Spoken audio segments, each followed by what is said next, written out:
J'ai beaucoup aimé cette histoire. C'est un artiste qui passe devant le rabbi et d'une manière ou d'une autre, ils arrivent à discuter de son métier. Ah, t'es artiste, tu es peintre. C'est quoi le rabbi lui demande, c'est quoi ton cadre le plus cher? L'artiste lui dit une somme comme, admettons, $20,000. Ah oui, et bon, et c'est quoi cette peinture? Qu'est-ce qu'elle représente? C'est un coucher de soleil. Comme ça, au bord de la mer, on voit les vagues calmes, un petit palmier, les oiseaux dans l'arbre, le soleil qui commence à se coucher.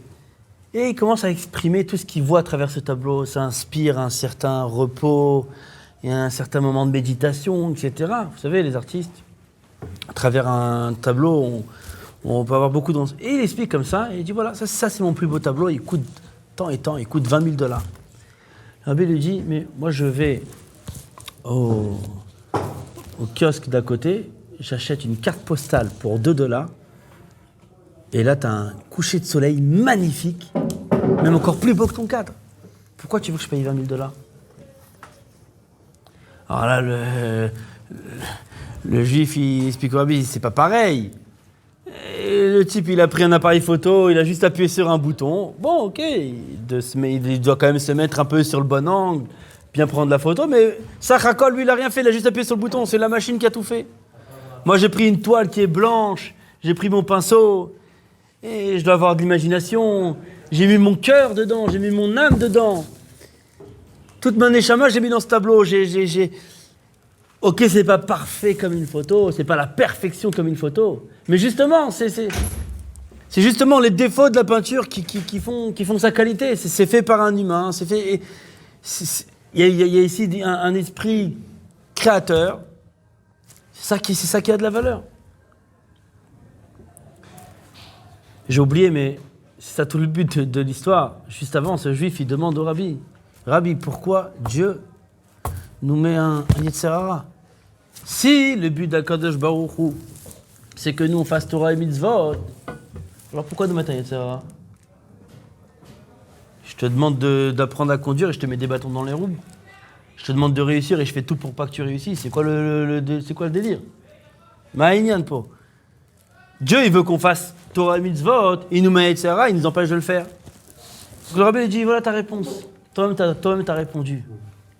Si Dieu n'avait pas mis de Yetzer Hara, ben on aurait été comme ce photographe, il prend un appareil photo, il appuie sur le bouton, il fait une photo, ça vaut $2. Et alors C'est pas bien. C'est pas bien, mais ça vaut $2. Mais lorsqu'il y a un koshi, lorsqu'il y a une difficulté, le travail, le résultat, il vaut plus cher.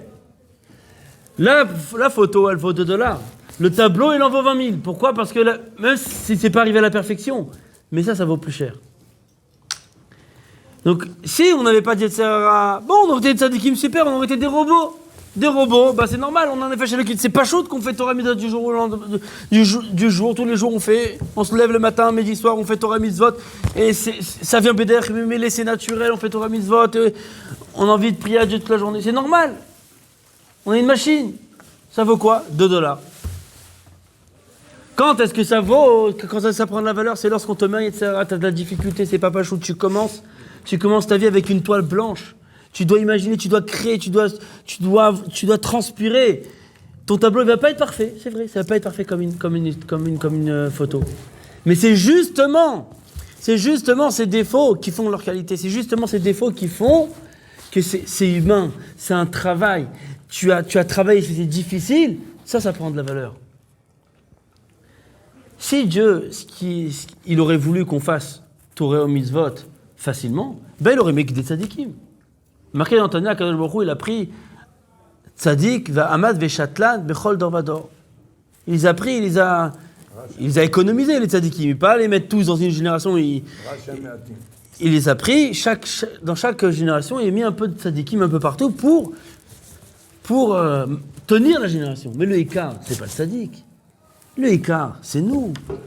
Le tzadik, c'est celui qui va venir chauffer, qui va venir aider, qui va venir nous apprendre, nous montrer le chemin. Mais que lui, il fasse Torah et Mitzvot, c'est pas un chidouche. Il n'y a rien de nouveau. Lorsque nous, on fait Torah Mitzvot comme il faut, malgré notre etc., là, c'est un chidouche. Un enfant, quand il a 1 an et demi, et il commence à te dire, papa, donne-moi les chips. Oh, t'as 1 an et demi, tu me dis, papa, donne-moi les chips. Papa, encore, mais donne-moi les chips, c'est un peu poussé à 1 an et demi. C'est un chidouche. T'es comme un dingue. Ta femme, elle t'appelle en plein milieu du travail, elle te dit, ah, maman, papa, il t'a dit, papa, donne-moi les chips. Ou elle t'a dit, lui, c'est Machiar. À 5 ans, c'est plus un chidouche. À 5 ans, c'est plus un chidouche, c'est normal que tu parles. Tout le Inyan, comprenez que tout le Inyan, que Dieu il a créé un monde, pourquoi Dieu il a une ta'ava, c'est marqué dans ma Vatil Gani, il a une ta'ava d'avoir une demeure, une maison dans un monde gashmi. T'as trébuché, ça prouve que t'es un être humain. Mais cette Yeridal, elle est Tzorech Aliyah. Si tu trébuches pas, non, t'es un tzazik. T'as trébuché, c'est super, tant mieux, ça prouve que t'es un être humain. Demain, quand tu vas te relever, tu vas faire Torah Mitzvot comme il faut. Ça, c'est une Torah Mitzvot qui vaut plus cher. La Aliyah qui vient après, Itaron, Aor, Mina Chosher. La lumière, elle est encore plus forte quand elle vient de l'obscurité.